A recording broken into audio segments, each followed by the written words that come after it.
Is equal to R cos theta plus iota sine theta, याद है ये? Sir polar form से इसकी फॉर्म। हाँ जी, ये पोलर फॉर्म है। इस पोलर फॉर्म का ये वाला जो पोर्शन है इसको यूं लिख देते हैं ई पावर आयोटा थीटा। ठीक है जी, इसी को आयलर फॉर्म कहते हैं। यानी इसको अगर यूं लिखें ना, ई पावर आयोटा थीटा, तो ये इक्वल होता है किसके? Cos theta plus iota sine theta के। ठीक है, अब यहाँ आयोटा के बाद जो कुछ भी आ जाए वो आपने इस थीटा की जगह लिख देना है। अब जो मुझे समझ आई है, जो आप बोल रहे थे वो ये था ई पावर आयोटा थीटा पी, ऐसे लिखा हुआ है जी। यस सर बिल्कुल। तो इसको लिखेंगे तो क्या बनेगा, ये बोले? ये बनेगा cos P theta plus iota sign P theta. अब जो भी बात उसने पूछी है उस पर ये चीज आप खुद से अप्लाई कर लें।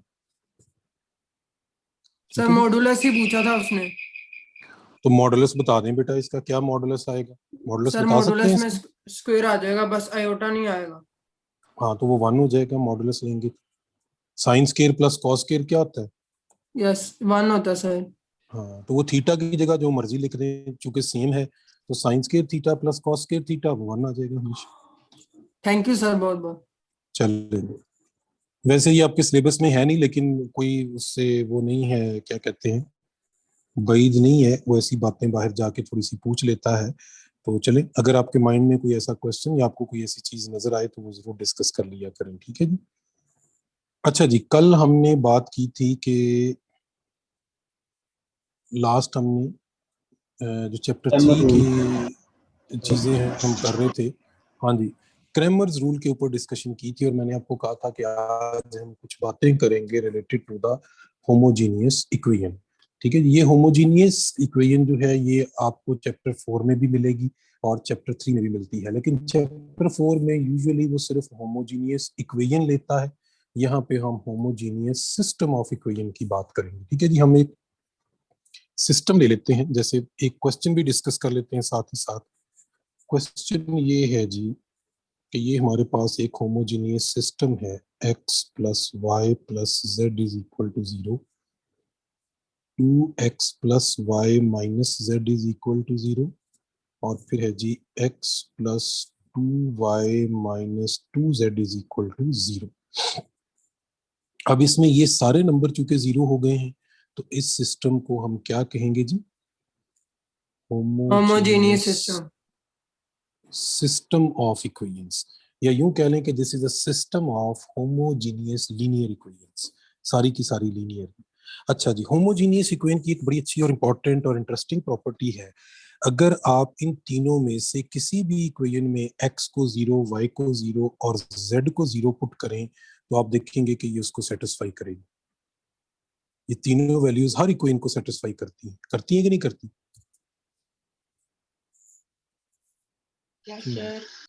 ठीक है, इस सॉल्यूशन को कहते हैं, इस सिस्टम का ट्रिवियल सॉल्यूशन।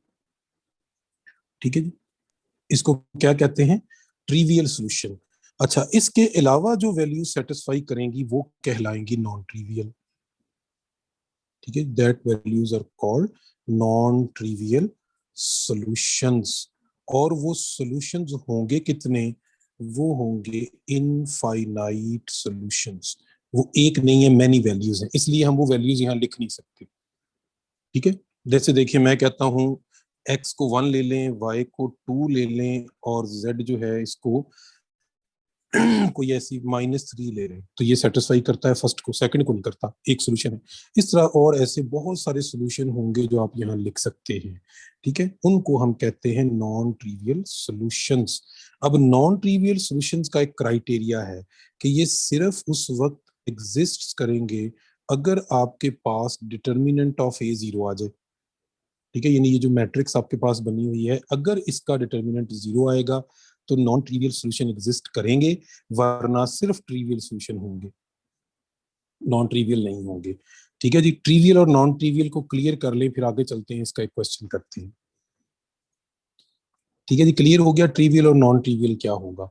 ट्रिवियल बेसिकली कहते हैं कि विदाउट एनी कंडीशन, बगैर किसी कंडीशन के, बगैर किसी कैलकुलेशन के हम कह दें कि भाई ये काम तो होना ही होना है, ठीक है, तो वो ट्रिवियल है। जैसे मैं आपसे पूछूं कि कल है जनाब 30 अप्रैल, बताएं सूरज किधर से थ्रू होगा, तो किधर से थ्रू होना है जी कल सूरज? मशरिक से।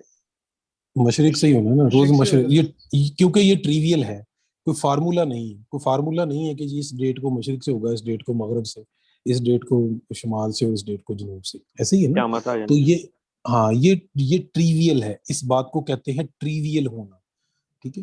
तो जो बात हमें पता है कि भी देखें एक्स वाई जेड को 0 पुट करें तो उसने हमेशा ही इसको सेटिस्फाई करना है, तो दिस इज ट्रिवियल, ठीक है, उसको ट्रिवियल सोल्यूशन कहते हैं। अभी मेरे पास एक क्वेश्चन है, क्वेश्चन ये है जी कि for what value of lambda the above system has non-trivial solutions। आप बताएं कि जो above सिस्टम है लेमडा की किस वैल्यू के लिए उसके नॉन ट्रिवियल सॉल्यूशन एग्जिस्ट करते हैं या फाइंड कर सकते हैं। यहाँ हम कहीं लेमडा लिख लेते हैं जी, यहाँ लिख लेते हैं जी माइनस लेमडा जेड। तो इसको सॉल्व करने का तरीका क्या है जी, आप इसकी लिखेंगे मैट्रिक्स ऑफ कोएफिशिएंट्स, वो है 1 1 1 2 1 माइनस लेमडा 1 2 माइनस 2, इसका लेंगे डिटर्मिनेंट, इसे कर देंगे पुट 0 और यहाँ से वैल्यू निकाल लेंगे लेमडा की, ठीक है जी। तो बस इतना काम आपने सीखना है। जो सॉल्यूशंस हैं वो आप बैक सॉल्व कर लेंगे, वो मैं चैप्टर 4 में भी इनका बार बार जिक्र करता रहूंगा जहां कहीं हमारे पास कोई ऐसा की पॉइंट आएगा, तो ठीक है जी। आई होप सो कि ये बातें आपको क्लियर हो गई यस हैं, तो सर हम आगे चलते हैं, सर एक ठीक है। हाँ जी,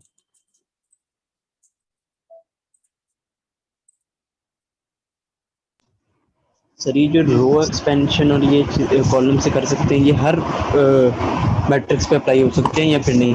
जी नहीं नहीं, ये हर मैट्रिक्स पे अप्लाई होती है, ठीक है जी। रो और कॉलम ऑपरेशन जो होते हैं ये हर मैट्रिक्स के लिए होते हैं, इस पे कोई रिस्ट्रिक्शन नहीं है कि वो स्केयर हो या ना हो, ठीक है। सिर्फ डिटर्मिनेंट जहां पे इन्वॉल्व होता है, ठीक है, वो स्केयर मैट्रिक्स के लिए डेफिनेशन होती है जी।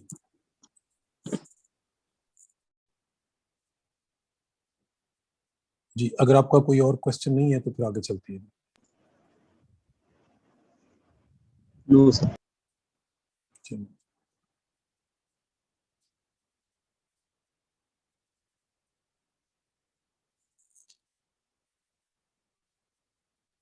चलें जी, अब हम स्टार्ट करेंगे जी आज।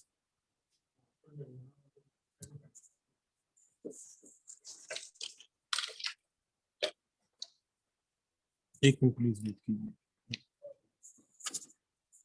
जी। चैप्टर 4 हम स्टार्ट करने लगे हैं जी आज। चैप्टर 4 भी हम जो फर्स्ट है, क्या नाम है आपका, जो स्टार्ट की एक्सरसाइजेज हैं, ठीक है जी, वहाँ पे एक्सरसाइजेज को फिलहाल हम डिस्कस नहीं करेंगे। उनमें सिर्फ ये है कि आपने जो सोल्यूशन ऑफ द इक्वेशंस हैं वो फाइंड करने होते हैं, ठीक है जी। उनके लिए बड़ा सिंपल सा शॉर्टकट होता है कि आप इक्वेशंस को बैक सॉल्व करें। हाँ, ये मैं आपको जरूर रिकमेंड करूंगा कि आप इन इक्वेशंस के जो नेम हैं या जो इनकी आप कह लें कि टाइप्स हैं, ठीक है, वो उनको जरूर देखिएगा, आपके नेम क्या है, टाइप क्या है। जैसे जिस इक्वेशन में ये रेडिकल आ जाए तो उसे आप रेडिकल इक्वेशंस कहते हैं, एटसेट्रा। इस तरह की बातें जो है वो देखिएगा इसमें से, ठीक है जी। तो एनी हाउ जब कभी जरूरत पड़ेगी तो मैं इसके बारे में एक्सरसाइज के अंदर जाके आपको की पॉइंट बता भी दूंगा, ठीक है जी। तो अब हम फोकस करते हैं इसमें, जो हमारा पहला टॉपिक है, ठीक है जी, वो मैं फर्स्ट टॉपिक या एक्सरसाइज वाइज नहीं चलूंगा, मैं जनरल मेथोडोलॉजी के थ्रू आपको बताता हूँ, ठीक है जी। सबसे पहले हम यहाँ पे स्टार्ट करेंगे फ्रॉम द पॉलिनोमियल्स, कि पॉलिनोमियल्स क्या होते हैं, ठीक है जी। Poly stands for many, nomial stands for terms, ठीक है जी, मैनी टर्म्स। तो इसकी जो जनरल फॉर्म है पॉलिनोमियल की वो ये होती है। आवाज आ रही है आपको मेरी? जी सर। जी सर। जी, a not x, a one x, a not x not, a one x one, a two x square, up to so on a n x n. कुछ ऑथर इसको रिवर्स ऑर्डर में लिख देते हैं जी, AN AN-1 XN-1 up to so on, वो कहते हैं जी एंड पे A0 X0 आ जाए। इसमें ये जो एज हैं AN-1 A0, इनको कहते हैं जी coefficients. These are known as coefficients। और इनके लिए जो कंडीशन है कि ये जो एज हैं they can be any real numbers, complex नहीं हो सकते। कॉम्प्लेक्स होंगे तो इसे हम पॉलिनोमियल नहीं कहते। ठीक है जी, एक बात। दूसरी बात है कि इसमें जो ये जो पावर्स हैं n, फिर n-1 है, फिर x0 है, this power must belongs to the positive integer including zero, या नेचुरल नंबर इंक्लूडिंग जीरो भी कह सकते हैं। तीसरी बात जो इसमें इंपॉर्टेंट है वो ये है कि जो हाईएस्ट पावर होगी पॉलिनोमियल की, ये जो n है, ठीक है, जो हाईएस्ट पावर है इसमें, इस हाईएस्ट पावर को हम कहते हैं डिग्री ऑफ द पॉलिनोमियल। ठीक है जी। अगली इंपॉर्टेंट बात ये है कि जो हाईएस्ट पावर का कोएफिशिएंट है यानी an, this can not be zero, और इसको कहते हैं लीडिंग कोएफिशिएंट। ठीक है जी, this is known as leading coefficient.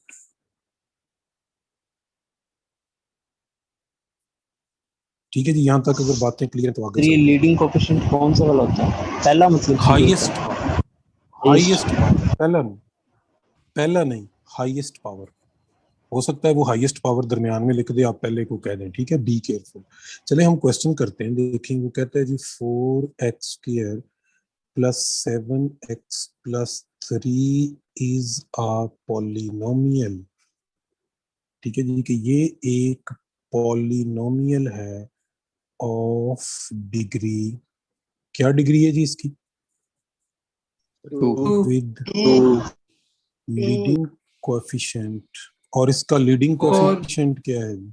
4 है। ठीक है, इसकी डिग्री 2 है। हाँ जी, और इसका लीडिंग कोएफिशिएंट 4 है। हाईएस्ट पावर का जो कोएफिशिएंट है वो लीडिंग कोएफिशिएंट होता है।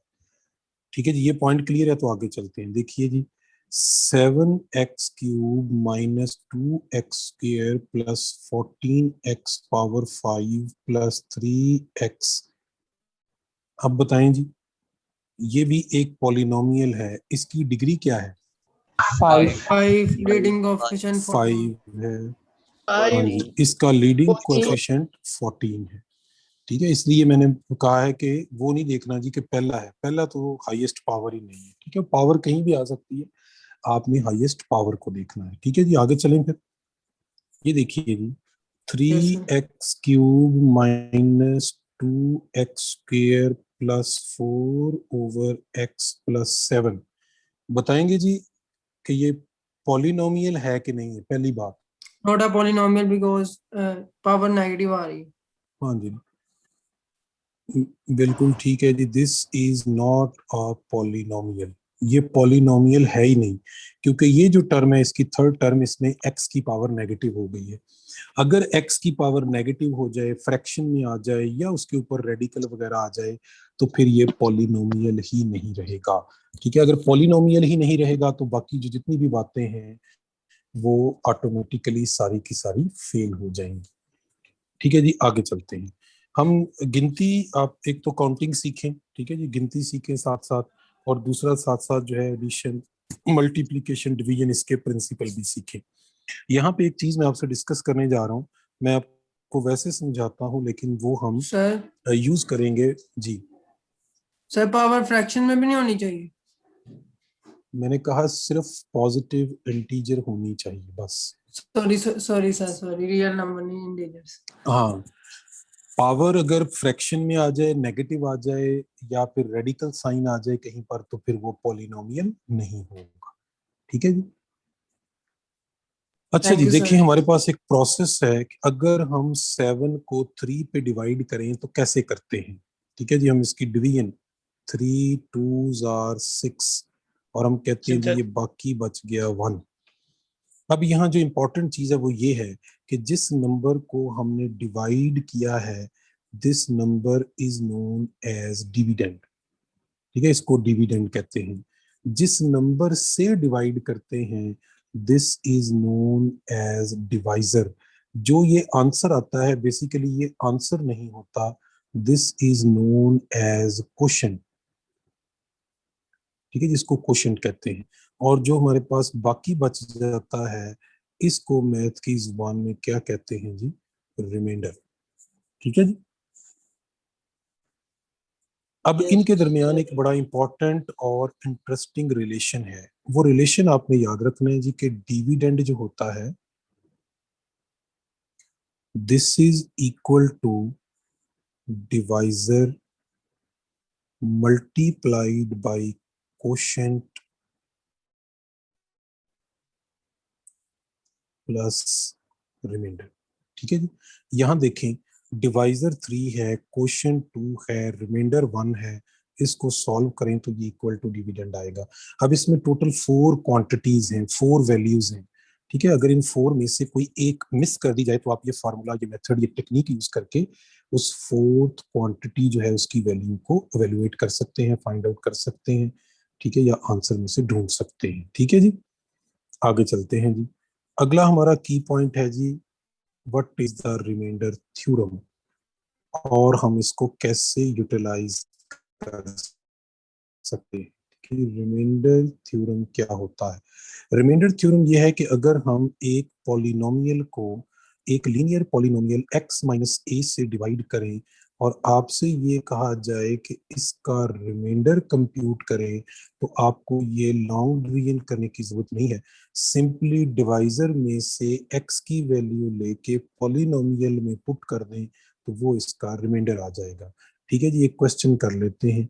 क्वेश्चन ये है, वो कहता है जी कि अगर आप x cube plus 4x square minus 2x plus 5 को डिवाइड कर दें x माइनस 1 से, तो बताइए रिमाइंडर क्या होगा। तो वेरी सिंपल, यहाँ पे आप x की वैल्यू ले लें, यानी इसको एज्यूम करें कि ये 0 है तो x 1 आ जाएगा।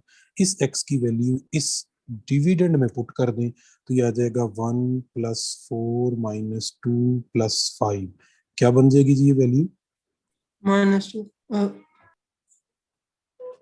8 sorry 8 sir। तो दिस इज रिमाइंडर, यही रिमाइंडर है। ठीक है, तो रिमाइंडर थ्योरम का ये यूज है कि आप इसको इस तरह से यूटिलाइज कर सकते हैं रिमाइंडर फाइंड करने के लिए। ठीक होगी जी बात, यहां तक क्लियर है? तो आगे चलते हैं। अच्छा जी, रिमाइंडर फाइंड करने के बाद दूसरा हमारे पास जो थ्योरम है वो है फैक्टर थ्योरम। ठीक है जी, फैक्टर थ्योरम या इसको रूट थ्योरम भी कहते हैं। ठीक है जी, फैक्टर थ्योरम, या पेन को पता नहीं क्या हुआ जी, काम नहीं कर रहा जरा। फैक्टर थ्योरम और रूट थ्योरम। फैक्टर थ्योरम ये है जी कि अगर हम एक पॉलिनोमियल है हमारे पास px, इसको डिवाइड करें एक और अदर पॉलिनोमियल x माइनस ए से, तो देन वो कहता है कि जो x माइनस ए है इज अ फैक्टर ऑफ, ये फैक्टर होगा इस पॉलिनोमियल px का if and only if p of a जो है ये आपके पास 0 आ जाए। ठीक है, ये p ऑफ a 0 आने का मतलब क्या है? क्या मतलब, what is p of a? अभी हमने पढ़ा कि रिमाइंडर p 0 ऑफ a आएगा। रिमाइंडर होता है। हाँ जी बिल्कुल, that is remainder is 0। Remainder अगर आपके पास 0 आ जाए तो हम कहेंगे कि ये जो डिवाइजर है वो इसका फैक्टर बन गया है। ठीक है जी, इज इट क्लियर? Yes यहां sir। तक अगर पॉइंट क्लियर है तो Yes आगे sir। चलते हैं। ठीक है जी, अब देखिए, अब दूसरी बात यह है कि अगर दिस इंप्लाइज, अगर x माइनस ए जो है वो इसका फैक्टर है तो हम कहते हैं कि a is a root of px, कि ये जो a है जो हमने x की वैल्यू निकाल रखी है बेसिकली, वो इस पॉलिनोमियल px का क्या होगा? रूट होगा। ठीक है जी, क्लियर है ये पॉइंट भी? अब इसके कुछ क्वेश्चन कर लेते हैं जी कि जो फैक्टर है या रूट है इसका क्वेश्चन जो है वो आपसे किस तरह से पूछा जा सकता है। ठीक है जी, और रूट वो क्वेश्चन ये है जिससे आंसर 0 है रिमाइंडर, उसे जी बोलते हैं। बिल्कुल वही, वो x की वही वैल्यू, उसको अगर आप x माइनस ए की फॉर्म में लिखेंगे तो उसे कहेंगे कि फैक्टर है, लेकिन उसी वैल्यू को अगर आप लिख लें, क्या कहते हैं, ए कह दें, यानी x की सिर्फ वैल्यू ले लें, ठीक है, तो उसको हम x माइनस ए ना कहें, तो फिर उसको हम कहेंगे कि वो उसका रूट है। ठीक है जी। अब देखिए इसका क्वेश्चन कैसे आ सकता है। इसका क्वेश्चन है जी कि for what value of k x minus 2 is a factor of 3x cube plus kx square plus 7x minus 1। ठीक है, तो अब चूंकि कह दिया उसने कि x माइनस 2 जो है वो उसका फैक्टर है, इसका मतलब ये है कि रिमाइंडर 0 होगा।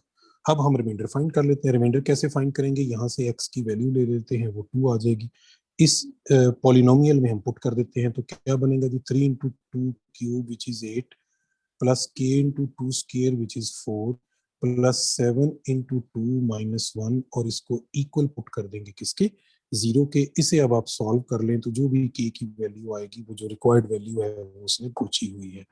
ठीक है, यूजुअली वो ये क्वेश्चन ये भी यूं भी दे देता है कि चेक करें इनमें से कौन सा नंबर जो है वो इस इक्वेशन का रूट है या फैक्टर है। तो अगर वो रूट हो या फैक्टर हो तो x की वो वैल्यू जब आप उस पॉलिनोमियल में पुट करेंगे तो राइट हैंड साइड और लेफ्ट हैंड साइड जो है वो उसकी इक्वल आ जाती है, अगर वो इक्वेशन की फॉर्म में लिखा हुआ हो। ठीक है, और अगर वो पॉलिनोमियल की फॉर्म में लिखा है तो आपके पास जो आंसर है वो क्या आ जाएगा, वो 0 आ जाता है। ठीक है जी। अच्छा जी, अगला जो की पॉइंट है इससे रिलेटेड वो जरा डिस्कस करते हैं। बड़ा इंपॉर्टेंट की पॉइंट है। की पॉइंट ये है कि जी वो आपसे क्वेश्चन पूछ लेता है कि फाइंड क्वेश्चन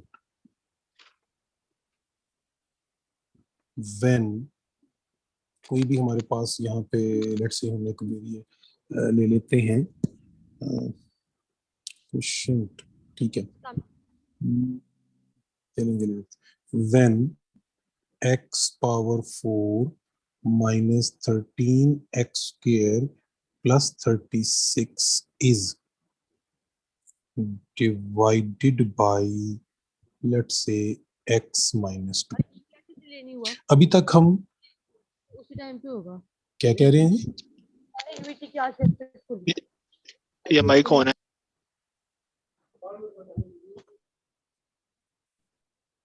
किससे बातें कर रहे हैं जी। देखिए जी, सर ये इससे किसी पहले का माइक हमने, ऑन रह गया है। चले, इससे पहले हमने रिमाइंडर फाइंड किया था, अब उसने कहा है कि क्वेश्चन फाइंड करें। क्वेश्चन फाइंड करने के दो तरीके हैं, एक तो वो जो स्टार्ट में हमने डिवीजन की है, लेकिन उसे लॉन्ग डिवीजन कहते हैं, वो जरा लेंथी प्रोसेस है। दूसरा एक मेथड जो क्विकली हमें क्वेश्चन प्रोवाइड कर देता है वो है सिंथेटिक डिवीजन। ठीक है, जिस प्रोसेस को क्या कहते हैं, सिंथेटिक डिवीजन। सिंथेटिक डिवीजन कहती है कि आपके पास जो भी डिविडेंड है उसमें जो वेरिएबल्स हैं उसकी कोएफिशिएंट्स लिख लें। जैसे x पावर 4 का कोएफिशिएंट है 1, और अगर इसके बाद अगली कोई पावर मिसिंग है तो उसकी जगह 0 लिख लें। अगली पावर है -13, फिर अगली पावर मिसिंग है 0 लिखें, आगे 36 है तो ये आपने लिख लेना है। यानी जो मिसिंग पावर है उसको स्किप नहीं करना, उसकी जगह आपने 0 लिख लेना है। और जो डिवाइजर है वहां से आपने x की वैल्यू लेके ये यहाँ पे लेफ्ट मोस्ट कॉर्नर में लिख लेनी है। ठीक है जी। अब क्या करना है कि ये जो फर्स्ट नंबर है इसको एज इट इज यहाँ पे आपने कॉपी करना है। इन दोनों नंबर्स को मल्टीप्लाई करके जो आंसर आए वो नेक्स्ट नंबर के नीचे लिखना है। अब अगले जो दो नंबर है इनको ऐड करना है, फिर इन दोनों नंबर को मल्टीप्लाई करना है, नेक्स्ट के नीचे लिखेंगे, ये बन जाएगा -9। फिर इनको मल्टीप्लाई करें यानी 2 को -9 से, तो ये -18 आ गया। इनको फिर आपने ऐड किया, फिर 2 को -18 से मल्टीप्लाई किया और लास्ट नंबर के नीचे लिख दें, इनको फिर ऐड करें, तो ये सिंथेटिक डिवीजन कंप्लीट हो गई हमारे पास। ठीक है जी। जब सिंथेटिक डिवीजन कंप्लीट हो जाए तो अब आप यहां से जो चीजें डिड्यूस कर सकते हैं वो कौन कौन सी हैं। ये जो लास्ट नंबर यहाँ पे बचेगा, इस लास्ट नंबर को हम कहते हैं कि ये रिमाइंडर है। Sorry, not real number, this is just reminder. ठीक है जी। This is just reminder. तो ये आपके पास रिमाइंडर आ गया, यानी यहाँ आपके पास जो रिमाइंडर है वो 0 आ गया। अगर रिमाइंडर 0 हो तो अभी हमने बात की कि x माइनस 2 जो है वो इसका डिवाइजर होगा, 2 जो है वो इसका फैक्टर होगा यानी रूट होगा। लेकिन हमें इन सब से कोई लेना देना नहीं है, हमें तो यहाँ पे जो फाइंड करना है वो है क्वोशंट। ठीक है जी, हमने यहाँ पे क्वोशंट फाइंड करना था। अब क्वोशंट फाइंड करने का तरीका ये है कि इस आखिरी नंबर को छोड़ के ये थर्ड लाइन के जितने भी नंबर हैं इनको इसी तरतीब से लिख लें, 1 2 -9 -18। ठीक है जी, और आखिरी नंबर के साथ आपने x की पावर 0 लिखनी है, फर्स्ट के साथ, इससे पिछले के साथ x की पावर 1, उससे पीछे x की पावर 2, उससे पीछे x की पावर 3, यानी रिवर्स गियर लगाएं इस डायरेक्शन में और एक एक पावर x की इंक्रीज करते जाएं। इनके दरमियान जो साइन है वो एज इट इज रहने दें। जैसे यहाँ पे साइन कोई नहीं है तो हम लिखेंगे पॉजिटिव आ गया यहाँ पे। तो ये जो भी पॉलिनोमियल बनेगा ये क्वोशंट होगा। इसे क्या कहते हैं कि ये क्वोशंट होगा इसका। ठीक है, तो ये क्वोशंट फाइंड करने का डायरेक्ट मेथड है, इसको हम सिंथेटिक डिवीजन कहते हैं। ठीक है जी, अगली बात सुन लीजिए, एक चीज और बड़ी इंपॉर्टेंट है कि वो आपसे कहे कि डिप्रेस्ड इक्वेशन लिखें, कि what is the depressed equation for this question. Depressed equation का पहला प्रिंसिपल ये है कि रिमाइंडर मस्ट बी 0। अगर रिमाइंडर 0 ना हो तो कोई डिप्रेस्ड इक्वेशन नहीं होती। ये पॉइंट क्लियर है जी, कि डिप्रेस्ड इक्वेशन सिर्फ तब बनेगी जब रिमाइंडर 0 हो। जैसा कि इस केस में रिमाइंडर 0 है तो हम डिप्रेस्ड इक्वेशन लिख सकते हैं। अगर रिमाइंडर 0 ना हो तो फिर हम इसको डिप्रेस्ड इक्वेशन को नहीं लिख सकते। ये बात क्लियर है, तो आगे चलते हैं। Yes sir. ठीक है, ठीक है जी। अब डिप्रेस्ड इक्वेशन लिखनी कैसे है, ये जो आपने क्वोशंट फाइंड किया हुआ है ये है x³ + 2x² माइनस क्या है जी 9x - 18। अगर इसको ऐसे ही लिखें तो ये क्वोशंट है, इसको इक्वेशन बना दें यानी इक्वल टू 0 कर दें तो ये डिप्रेस्ड इक्वेशन है। ठीक है, लेकिन याद रहे मैं बार बार बता रहा हूं, डिप्रेस्ड इक्वेशन ये तब बनेगी अगर क्या हो जी, रिमाइंडर 0 हो। अगर रिमाइंडर 0 नहीं है, ठीक है जी, हाँ, अगर रिमाइंडर 0 नहीं है तो फिर ये जस्ट क्या है जी, क्वोशंट है, आप इसे डिप्रेस्ड इक्वेशन नहीं बना सकते। सर ये डिफरेंस इक्वेशन बन गई है? जी बन गई ये डिप्रेस्ड इक्वेशन। तो सही तो वही इक्वेशन है ना जो यहाँ से मिली है। कहाँ से मिली? सही जब ये आपने फाइंड आउट किया। मुझे नहीं समझ आई बेटा, आप क्या कहना चाह रहे हैं, जरा सही तरह से पूछें, आप कहना क्या चाह रहे रोजा लग रहा हैं? सर मैं ठीक कह है रहा हूँ सर जो हमने इक्वेशन निकालनी है सिंथेटिक डिवीजन से तो सर वही लिख देनी ना, अगर जी जी वही। उसका ये रिमाइंडर अगर अगर सही, सही। आप इसको इक्वल टू 0 नहीं लिखेंगे तो ये क्वोशंट होगा, यानी देखें ना मैंने क्वोशंट वो में कैसा इक्वल है? टू 0 नहीं लिखा, और अगर यहाँ इक्वल टू 0 कर दें तो ये इक्वेशन बन जाएगी। अभी तो ये इक्वेशन है ही नहीं ना, अगर आपने इसको इक्वल टू समथिंग नहीं लिखा तो this is not equation, this is just expression, इसे हम इक्वेशन नहीं कह यस सर। सकते। ठीक है, ये जस्ट ये क्या है, ये एक्सप्रेशन है। ठीक है, ठीक है जी, आई होप सो कि यहाँ तक पॉइंट आपको क्लियर हो गए, तो आगे चलते हैं। ठीक है, अब हम बात करेंगे जी क्वाड्रेटिक इक्वेशन की, कि क्वाड्रेटिक इक्वेशन क्या होती है। ठीक है जी, क्वाड्रेटिक इक्वेशन से आप सब लोग फेमिलियर हैं and I am not going to ask you to solve a quadratic equation, हम इसके टेक्निकल एस्पेक्ट्स को डिस्कस करेंगे जी। क्वाड्रेटिक इक्वेशन होती है जी x² + bx + c = 0। ठीक है जी, अब जरा इसके टेक्निकल एस्पेक्ट्स देखते जाएं। इस इक्वेशन की डिग्री कितनी है? 2। सर ठीक है डिग्री जी, 2 है। हाँ जी। किसी इक्वेशन की जितनी डिग्री होती है उसके उतने ही रूट होते हैं। 2 रूट्स, या रूट के लिए एक और वर्ड यूज किया जाता है, जीरो भी कहा जाता है इसको। ठीक है जी, 2 रूट्स होंगे या 2 जीरोस होंगे। ठीक है जी, एक तो ये टेक्निकल सी चीजें हैं जो आपको बताता जा रहा हूँ, कि डिग्री इसकी ये है, 2 इसके रूट हैं। अब रूट जो हैं इसकी nature, this is very important. वो आपसे पूछ सकता है कि रूट्स की नेचर क्या है, लेकिन रूट्स की नेचर के बारे में हम बाद में बात करते हैं। यहाँ एक और इम्पॉर्टेंट चीज है, वो आपसे पूछे कि ये जो क्वाड्रेटिक है इक्वेशन, इसका जो ग्राफ है, यानी अगर इसको प्लॉट किया जाए तो क्या बनता है, तो आप याद रखें इसका ग्राफ Parabola. हमेशा पैराबोला बनता है। Parabola. ठीक है जी, पैराबोला बनता है। ठीक है जी। अब हम आते हैं इसके, सबसे पहले इसके रूट्स की नेचर। ठीक है जी, कि what is the nature of roots. Nature of roots का मतलब होता है कि रूट्स की टाइप क्या है। ठीक है, रूट्स किस नेचर यानी किस टाइप के रूट्स हैं। तो फर्स्ट केस ये है कि आप जब इसको क्वाड्रेटिक फार्मूला से सॉल्व करते हैं तो वहां पे हम एक वैल्यू कंप्यूट करते हैं, वो है बी स्क्वायर माइनस 4ac। इस वैल्यू को कहते हैं डिस्क्रिमिनेंट, इन शॉर्ट हम इसको लिखते हैं डिस्क। ठीक है जी। तो फर्स्ट केस ये है कि अगर डिस्क्रिमिनेंट यानी B square minus 4ac greater than 0 हो तो इसके जो रूट्स होते हैं they are real and unequal. ठीक है जी, अनइक्वल का मतलब होता है डिफरेंट, वो उसके लिए डिफरेंट का वर्ड भी यूज करता है कि दो रूट आएंगे और दोनों रियल होंगे और अनइक्वल होंगे, यानी एक दूसरे से डिफरेंट होंगे। अब मैं साथ साथ इसके ग्राफ को भी डिस्कस करता जाऊंगा। अगर डिस्क्रिमिनेंट ग्रेटर देन 0 आ जाए तो पैराबोला का जो ग्राफ है वो किस तरह का बनेगा। अच्छा, ग्राफ से पहले यहाँ पे मुझे आपको एक बात बतानी चाहिए थी कि ये जो ग्राफ है ये सिर्फ दो तरह की शेप्स को कंटेन कर सकता है, या ये ओपन अप होगा या ये ग्राफ ओपन डाउन होगा। पैराबोला की कोई इनकी बात कर रहा हूं। आपको कैसे पता चलेगा? आपको पता चलेगा ये एक्स स्क्वायर के कोएफिशिएंट से। अगर ये कोएफिशिएंट ग्रेटर देन 0 है तो ओपन अप होगा, अगर ये लेस देन 0 है तो ये ओपन डाउन होगा। ठीक है जी। अब आते हैं अगले की पॉइंट की तरफ। अगर आपने किसी भी क्वाड्रेटिक इक्वेशन का डिस्क्रिमिनेंट फाइंड किया और वो ग्रेटर देन 0 आ गया, ठीक है जी, तो उसके रूट्स होंगे रियल एंड अनइक्वल या डिफरेंट। तो उस केस में उसका ग्राफ चाहे ओपन अप बने या ओपन डाउन बने, ये एक्स एक्सिस को दो डिफरेंट पॉइंट्स पे क्रॉस करेगा। तो ओपन अप भी हो सकता है, डाउन भी, लेकिन एक्स एक्सिस को क्रॉस ये दो डिफरेंट पॉइंट के ऊपर करेगा। ठीक है, ये एक्स्ट्रा चीजें मैं आपको साथ साथ बता रहा हूँ।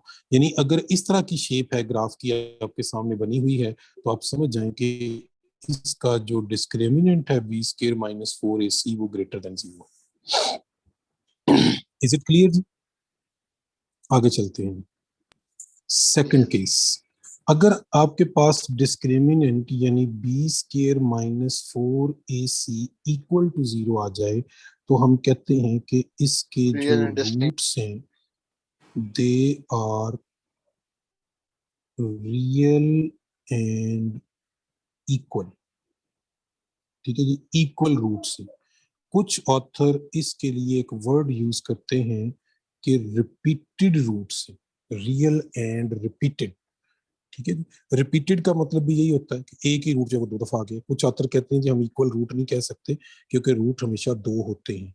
ठीक है, तो वो कहते हैं कि जी नहीं, फिर इसके लिए इक्वल का वर्ड यूज ना करें, आप कहें कि ये रिपीटेड रूट्स हैं।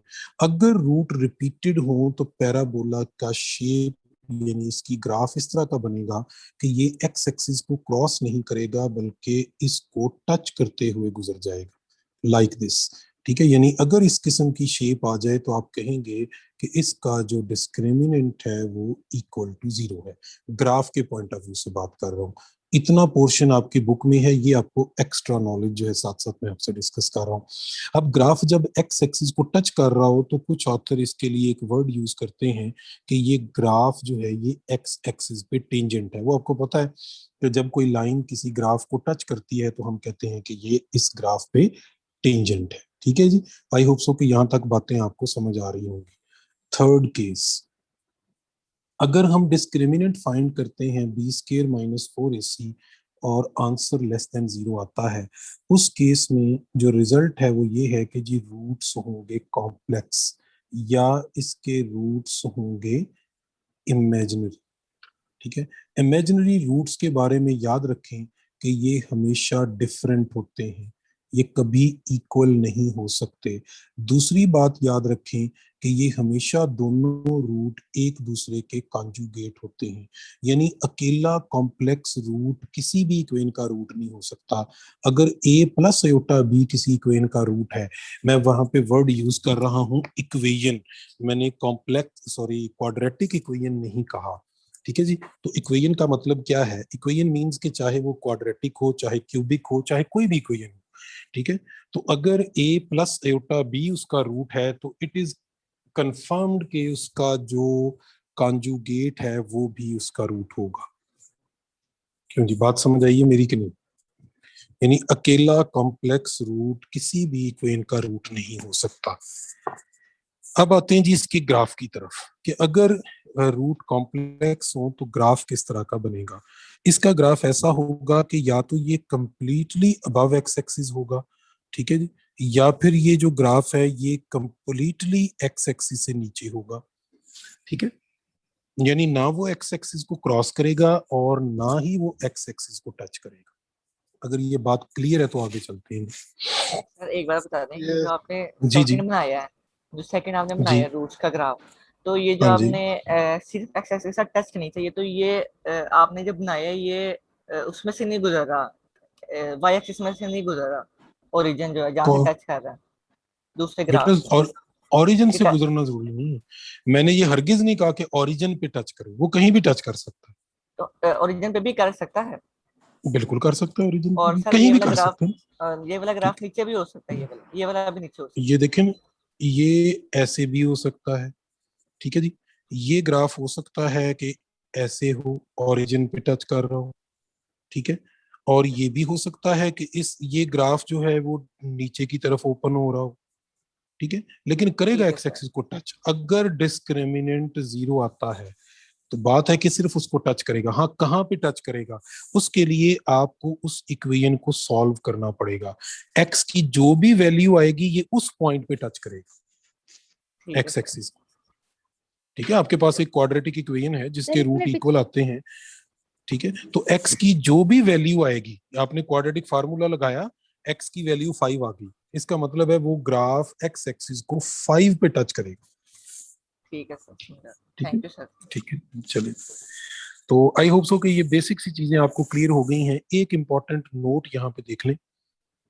नोट ये है जी कि if B square minus 4ac is a perfect square, कि अगर वो एक परफेक्ट स्क्वेयर है, ठीक है जी। परफेक्ट स्क्वेयर कौन कौन से होते हैं?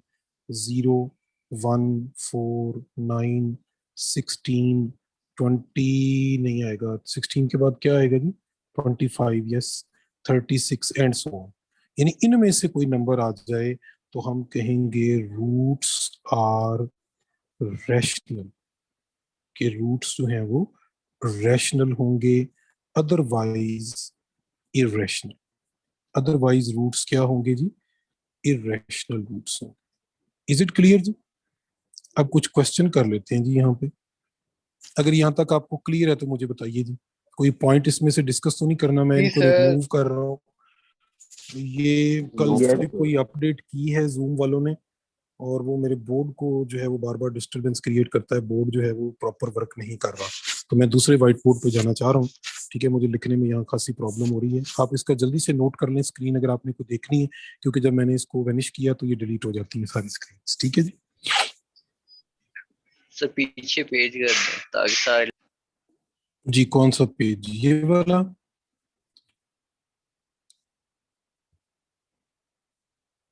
ठीक है जी, चलें जी। मैं आपसे स्क्रीन शेयर करके जी उसके थ्रू डिस्कस करूंगा। ये मेरे लिए प्रॉब्लम क्रिएट कर रहा है, बोर्ड जो है उस पर जरा मुझे लिखने में दिक्कत हो रही थी, तो वो लिखता हूँ मैं इसको। सर जी, तो देखिए एक क्वेश्चन करते हैं जी, सिंपल सा क्वेश्चन ये है जी कि वो कहता है कि the roots of 3x square plus 4x minus 2 is equal to 0 are. नीचे वो इनमें से कोई भी ऑप्शन दे देता है कि रियल हैं, डिस्टिंक्ट हैं, कॉम्प्लेक्स हैं, इक्वल हैं, क्या हैं। तो आप जल्दी से क्या करेंगे, इसका डिस्क्रिमिनेंट फाइंड कर लेंगे। B square minus 4ac, b यहाँ पे 4 है तो ये आ जाएगा 16 माइनस 4 इंटू a इंटू सी, ये आ जाएगा आपके पास 16 प्लस 12 इंटू 2 कितना हुआ जी 24, so this is 40 which is greater than 0, तो हम कहेंगे रूट्स आर रियल, अनइक्वल और क्या कहेंगे जी इर्रेशनल। ये सारी पॉसिबिलिटीज इसके लिए ठीक है, इसके रूट्स रियल भी हैं, अनइक्वल भी हैं और इर्रेशनल भी। ठीक है जी, क्लियर है पॉइंट। और अगर उसने पूछा हो कि नीचे जो ग्राफ है वो इनमें से कौन सा हो सकता है, तो आप एक ऐसा ग्राफ ढूंढेंगे जो एक्स एक्सिस को 2 डिफरेंट पॉइंट्स पे क्रॉस कर रहा।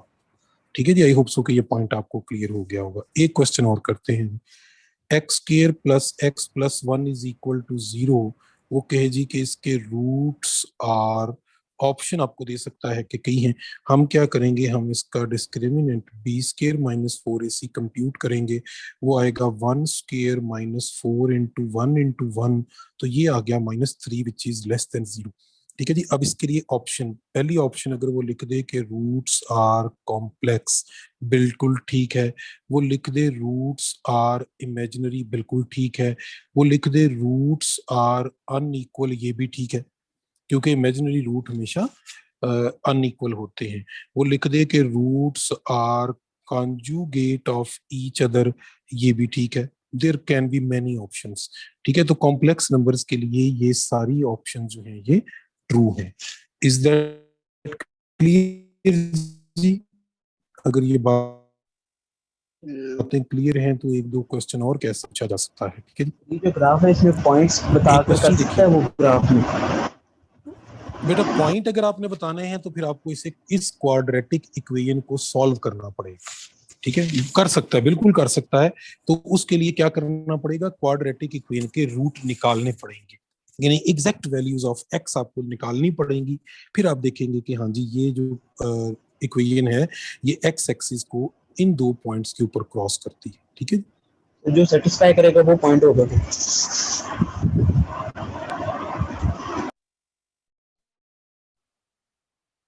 अब वैसे सॉल्व हो जाती है, इसको बैक सॉल्व करने की जरूरत नहीं है, जल्दी से वैसे सॉल्व हो जाती है। ठीक है, देखिए for what value or values of alpha, the equation alpha x square plus 4x minus 3 is equal to 0 has equal roots। अब अगर उसने इक्वल कह दिया ना तो रियल कहने की जरूरत नहीं है, क्योंकि रियल रूट ही इक्वल होते हैं, दूसरे रूट कोई इक्वल होते ही नहीं।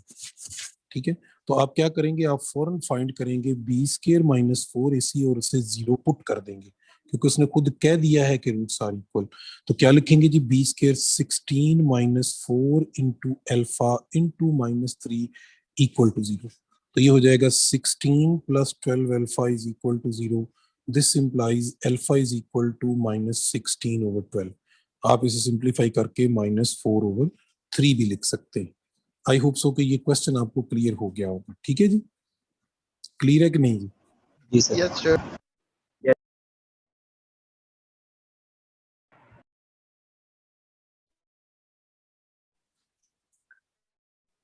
अब देखिए यही क्वेश्चन फास्ट के पेपर में कई दफा क्वेश्चन आया हुआ है, for what value of alpha, ठीक है जी, the graph of alpha x square plus 2x plus 16 is tangent to x axis, कि अल्फा की किस वैल्यू के लिए ये ग्राफ एक्स एक्सिस पे टेंजेंट है। एक्स एक्सिस पे टेंजेंट का मतलब ये है कि इसका डिस्क्रिमिनेंट क्या होगा, 0 होगा। ठीक है, वही बात है। ठीक है, लेकिन हम इसको ग्राफिकल पॉइंट ऑफ व्यू से देख रहे हैं। ठीक है, अब क्या करेंगे, same situation, 4 minus 4 into alpha into 16 is equal to 0। तो ये हो जाएगा 64 एल्फा इज इक्वल टू 4। तो एल्फा की वैल्यू आ गई 1 ओवर 16, यानी सिचुएशन वही है, जस्ट क्वेश्चन की जो स्टेटमेंट है वो उसने चेंज कर दी। और ये क्वेश्चन जो है ये तकरीबन हर एंट्री टेस्ट में जरूर आता है।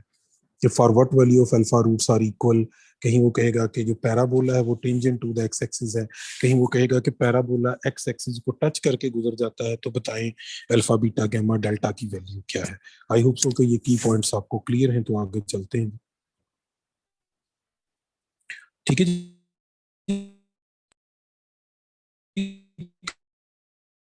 क्लियर है ये सारी चीजें, रूट की नेचर किस तरह की होती है और कैसे कैसे इसके क्वेश्चन आ सकते हैं। ठीक है जी, आगे चलें। आवाज आ रही है मेरी? जी सर आ रही है अब। चलें जी, सर, क्वाड्रेटिक आ रही है आपकी इक्वेशन को फिर डिस्कस करते हैं। अगर हम देखें a x square plus b x plus c is equal to 0 को, तो अभी हमने बात की कि इसके 2 रूट्स होते हैं। अब वो आपसे कह सकता है कि इन रूट्स का सम बताएं, यानी what is the sum of roots. तो विदाउट फाइंडिंग आप सम ऑफ रूट बता सकते हैं। इसका फार्मूला क्या होता है जी? माइनस बी ओवर ए। ठीक है, ये आपने पढ़ा हुआ, मैं जल्दी से रिवाइज करूंगा। और वो आपसे पूछ सकता है कि जी प्रोडक्ट ऑफ रूट्स बताएं, तो वो आप कहेंगे जी हमें पता है वो सी ओवर ए होता है। वो आपसे पूछ सकता है कि डिफरेंस ऑफ रूट्स बताएं। क्यों जी? डिफरेंस ऑफ रूट्स पढ़ा है कभी?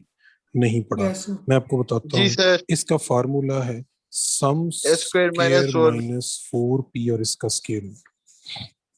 Discriminant. ठीक है जी, एक क्वेश्चन कर लेते हैं। हाँ जी, 3x square plus 4x minus 9 is equal to 0।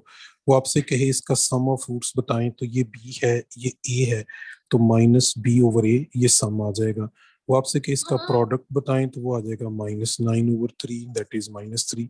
ठीक है जी, वो आपसे कहे कि इसके रूट्स का डिफरेंस बताएं, तो डिफरेंस आप कैसे बताएंगे? Square root of sum square, ये इसका सम है, इसका स्क्वायर ले लें, 16 ओवर 9 माइनस कर दें 4 टाइम्स प्रोडक्ट को मल्टीप्लाई करके, तो वो 4 प्लस 12 हो जाएगा। इसको सिंप्लीफाई कर लें, सॉरी 16 ओवर 9 प्लस 12 हो जाएगा। ठीक है, इसको सिंप्लीफाई कर लें, you will get your answer. ठीक है जी, ये पॉइंट क्लियर है यहाँ तक? सम ऑफ रूट्स और प्रोडक्ट ऑफ रूट्स ये 12 किस तरह है? एक क्वाड्रेटिक इक्वेशन का आप कैसे फाइंड कर सकते हैं। अगर ये क्लियर है तो आगे सर ये 12 किस तरह है? चलते हैं। सिंपल से फॉलो आपसे। ठीक है जी, जैसे एक क्वेश्चन है जी, बोलिए जी।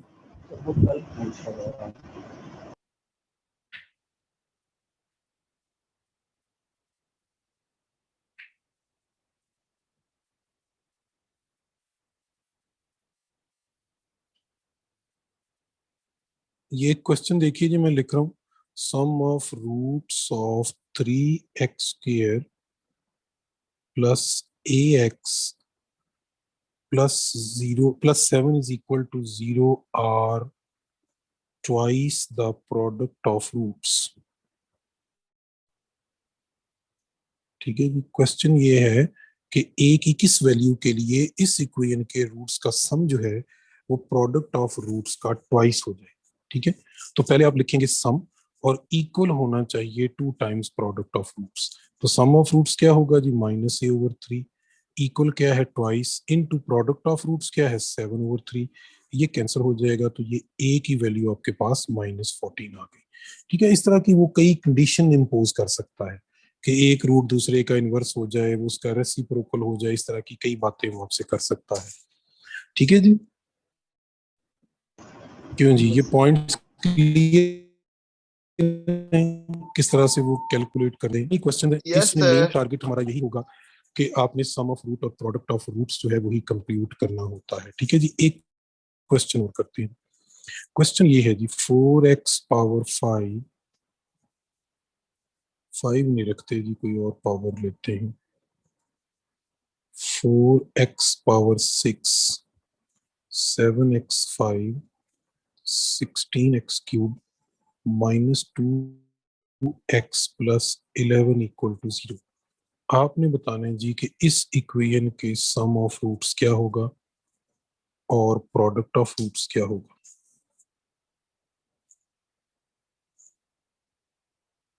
जी, सर अब देखें ये क्वाड्रेटिक इक्वेशन नहीं है, माइनस 7/4। ये क्वाड्रेटिक इक्वेशन नहीं है। परेशानी की बात होती है जी कि क्वाड्रेटिक इक्वेशन नहीं है तो क्या करें, ठीक है जी। तो इसका रूल ये है, सुनने कि जो सम ऑफ रूट है उसका फार्मूला वही है जो क्वाड्रेटिक इक्वेशन का है, माइनस बी ओवर ए। सिर्फ आइडेंटिफाई आपने करना है कि ए क्या है और बी क्या है और सी क्या है, ठीक है। अब जरा मैं जनरलाइज फॉर्म में बता रहा हूँ। क्वाड्रेटिक इक्वेशन में ए क्या होता है जी? क्वाड्रेटिक इक्वेशन में ए किसको कहते हैं? सर ए होती है coefficient of highest highest power, highest degree के साथ coefficient coefficient of highest power, ठीक है। बी होता है coefficient of next smaller power, c कहते हैं कांस्टेंट। तो सम ऑफ रूट्स क्या होगा जी? Minus b over a minus 7 over 4। Product of roots क्या होगा जी? सी ओवर ए यानी 11 ओवर 4। ठीक है जी, समझ आ गई बात की कि नहीं आई समझ? Yes yes sir. चलिए, अब यहाँ पे एक टेक्निकल पॉइंट है, मैं वो आपको जरा समझ लीजिएगा। अगर ये कोई इस तरह की होती, let's say 4x power 5 plus 3x cube minus 2x square plus 7x plus 11 equal to 4।